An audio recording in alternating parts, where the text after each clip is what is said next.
Imagine waking up tomorrow and discovering that the same part of your body responsible for keeping you balanced and telling you where your feet are on the ground has suddenly turned into your worst enemy. One moment it is failing to send signals your brain needs. The next moment it is screaming with pain that feels like fire running through your skin. That is not a rare condition affecting a handful of people. That is the lived reality for tens of millions of adults right now, and more than half of them have been told by their doctors that medication is essentially their only option. My name is Dr. William, and I have spent the last decade researching exactly why that advice is incomplete and what actually needs to happen inside peripheral nerves for real recovery to occur. Peripheral neuropathy has a trick that almost no other condition pulls off. It takes a nerve that is literally malfunctioning and turns it into two problems simultaneously. Your foot loses the precise position sense that keeps you steady and coordinated. At the exact same time, that same nerve starts sending false signals your brain interprets as burning, tingling, electric shocks, or stabbing pain. Both are happening in the identical tissue. Both are happening right now. That is not simple nerve damage. That is a nerve oscillating between complete shutdown in some areas and dangerous overreaction in others. Understanding that distinction is where everything changes about how you should actually approach recovery. Let me give you the statistics first, because numbers matter when it comes to understanding just how widespread this problem actually is. Up to 50% of people with diabetes develop peripheral neuropathy. That is 1 out of every 2 diabetics walking around with damaged nerves and experiencing symptoms. But diabetes is only one cause. Chronic inflammation, poor circulation, vitamin deficiencies, age-related vascular decline, even certain medications can trigger neuropathy. When you combine all the causes, we are looking at tens of millions of adults experiencing this condition right now, and the majority of them are managing it with approaches that do not actually address what is happening to the nerve itself. Here is what the research has confirmed, but what most people have never heard. When a peripheral nerve loses its blood supply, or when that blood supply becomes chronically compromised, the nerve does not just go quiet, it goes haywire. The protective coating around the nerve called myelin starts to degrade. The nerve starts misfiring. It sends garbled signals your brain tries desperately to interpret. Meanwhile, the vasa nervorum, which are the tiny blood vessels that feed the nerve itself, are not delivering enough oxygen and nutrients to keep the nerve functioning properly. This is not a situation that medication alone can fix, because medication cannot rebuild a damaged nerve environment. Medication can only mask what the nerve is communicating. That is important to understand because it changes everything about your approach. When I say that nerves need what they need, I mean this quite literally. Peripheral nerves are living tissue. They are not wires or cables, they have their own blood supply system. The vasa nervorum are constantly working to deliver oxygen and nutrients the nerve requires to fire properly and maintain its insulation. Think of that insulation exactly like the rubber coating on an electrical wire. When the insulation is healthy and intact, the signal travels clean and accurate. When the insulation is damaged or degraded, the signal becomes distorted. Your brain receives garbled information and experiences that as numbness, tingling, burning, or pain that seems to come from nowhere. In peripheral neuropathy, this blood supply has usually been compromised over years. Sometimes it is from diabetes destroying small blood vessels. Sometimes it is from chronic inflammation causing vascular damage. Sometimes it is from poor circulation or vitamin deficiency, or a combination of all of them together. The nerve is simply not getting what it needs. It is misfiring. It is overreacting to light touch. It is failing to send the precise position information that keeps you balanced and walking safely. But here is what changes everything, and this is the key insight that most doctors never discuss with their patients.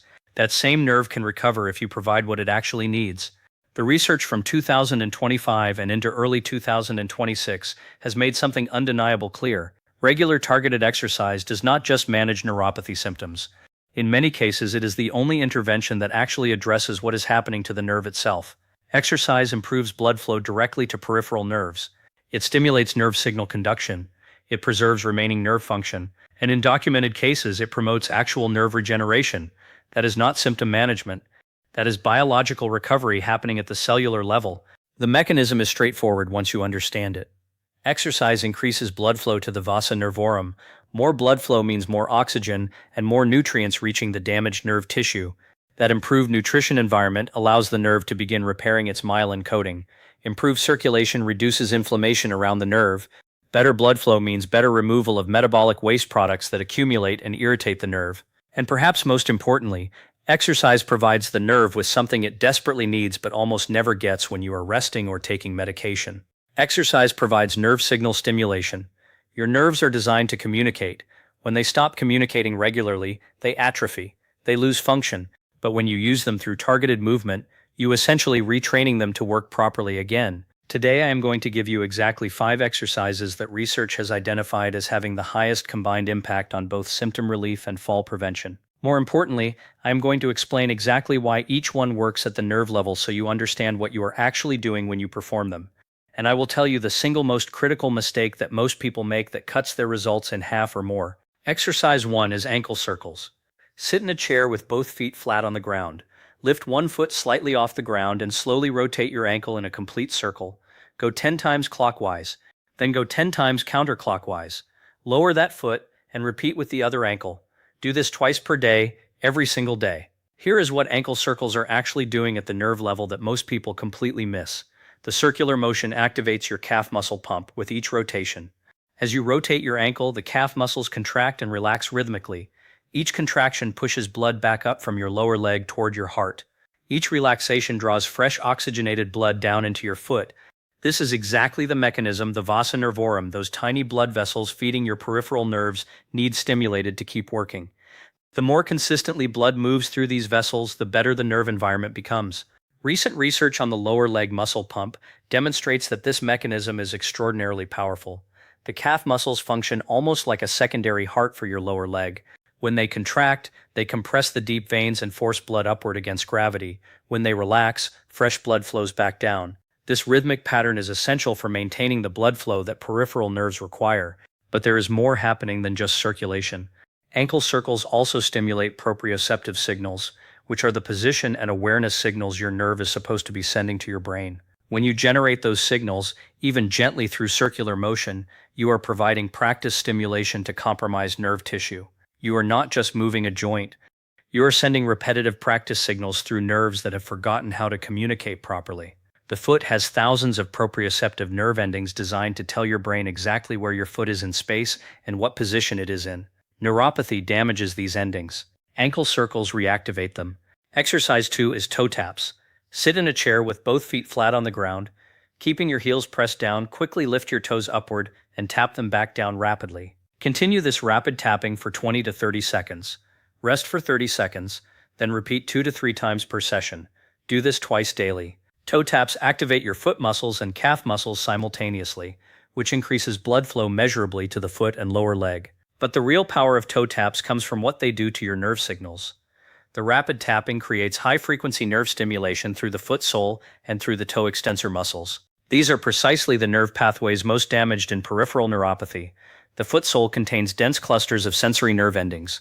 These are the nerves that tell you if you are standing on hard or soft ground, if you are balanced or about to tip. Neuropathy damages these endings first. Toe taps reactivate them. The rapid rhythm provides consistent repeated sensory input to peripheral nerves that is exactly the kind of stimulation that helps preserve nerve signal accuracy and over weeks of consistent practice can partially restore nerve function that has been declining. Exercise 3 is calf raises. Stand behind a sturdy chair and hold the back for support.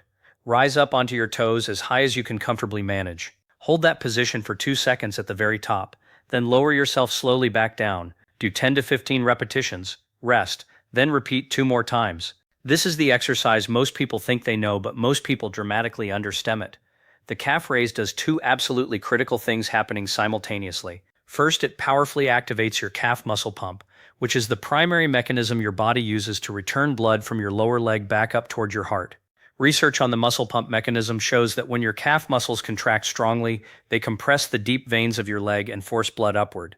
When they release, fresh blood flows back down.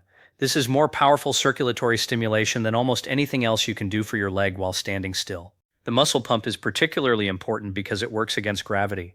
Your heart pumps blood down to your feet easily, but getting blood back up from your feet to your heart requires muscular effort. That is exactly what the calf raise provides. Second, the slow and controlled lowering phase activates proprioceptive nerve pathways in your foot and ankle that neuropathy damages most severely. The slow lowering requires your nerves to continuously update your brain about ankle position and weight distribution. This is the exact signal type most compromised in neuropathy. Doing this movement consistently retrains and reinforces those pathways.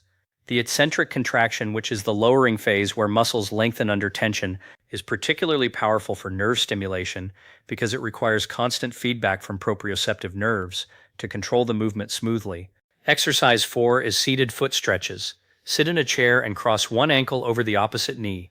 Gently hold your foot with both hands and slowly flex it upward toward your shin. Hold that position for 3 to 5 seconds. Then point your foot downward away from you and hold that position for 3 to 5 seconds. Repeat this 10 times per foot. Do this once daily. This exercise targets the plantar fascia and the tendons of the foot sole, which are frequently among the first nerve pathways affected in lower extremity neuropathy. Gentle stretching increases the range of motion of the connective tissue surrounding these nerves, which reduces mechanical compression that can worsen nerve irritation and slow blood supply. Think of it this way. If the connective tissue around a nerve is tight and stiff, it restricts blood flow to that nerve. It creates mechanical pressure on the nerve that amplifies pain signals. Stretching releases that tension, opens up space for blood vessels, and reduces the mechanical stress on the nerve itself. The seated position removes fall risk completely, which makes this exercise safe for even severe balance problems. It is also the best preparation exercise before the fifth movement because it warms up the joint and nerve pathways and prepares them for more demanding stimulation. Exercise 5 is single leg balance holds. Stand behind a sturdy chair with both hands lightly resting on the back. Lift one foot slightly off the ground. Hold your balance on one leg for 10 seconds if possible, working gradually toward 30 seconds over weeks. Lower your foot and rest, then repeat with the other leg. Do 2 to 3 rounds per leg once daily. This is the exercise with the highest combined research support for both neuropathy symptom reduction and fall prevention, and it is the one most people have either never tried or gave up on immediately because it felt too difficult.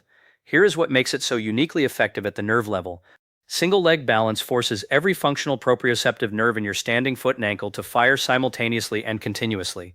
Your foot has to communicate constantly with your brain about pressure distribution and ankle angle and weight shift to maintain your balance. This is the most intense form of nerve signal stimulation available without any equipment. It is rehabilitation for the nerve pathway itself. Research on sensor motor training, which is the formal term for balance training, shows dramatic improvements in nerve function when performed consistently. Your foot has to work harder, your nerves have to work harder, and when nerves work, they strengthen and repair. Start with both hands on the chair for safety. As balance improves over weeks, progress to one finger touching the chair, then no contact. Progress at your own pace because safety comes first. A fall while performing this exercise would set your progress back significantly, so do not rush the progression. Now here is the most important thing about all 5 exercises, and this is the mistake that most people make that reduces their results by 50% or more. Consistency matters infinitely more than intensity. Your nervous system responds far better to regular gentle stimulation than to occasional intense sessions. Doing these exercises once a week for a month produces almost no meaningful change. Your nerves need constant practice. Doing them every single day for that same month produces measurable improvements in circulation and nerve signal quality and symptom intensity. Think about how you learned to ride a bike or play an instrument. You did not do it once a week and expect to get better. You practice daily. Your nerves are the same way. They need daily practice to restore their function. These 5 exercises take less than 20 minutes total. They require no equipment whatsoever. They can be done in a chair. They produce no pain if you do them gently. What they require is your daily commitment to show up for your nerves the way your nerves have been showing up for you for decades, despite the damage they have been carrying. Your nerves have been working for you every single day of your life without you thinking about it. Now you need to return the favor and work for them. Start today with ankle circles and toe taps. Add calf raises and seated stretches after 3 days. Add the single leg balance holds in week 2 when the other movements feel established. Build the routine gradually because your nervous system responds to layers of progression, not all at once demands.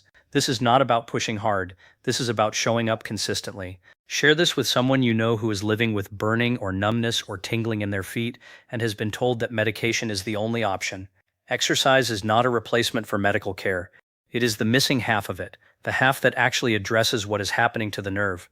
Medication can manage symptoms. Only movement, blood flow, and nerve stimulation can create actual recovery. Your nerves are not finished. They have the capacity to repair and regenerate if you give them what they need every single day. Give them what they need. I will see you in the next one.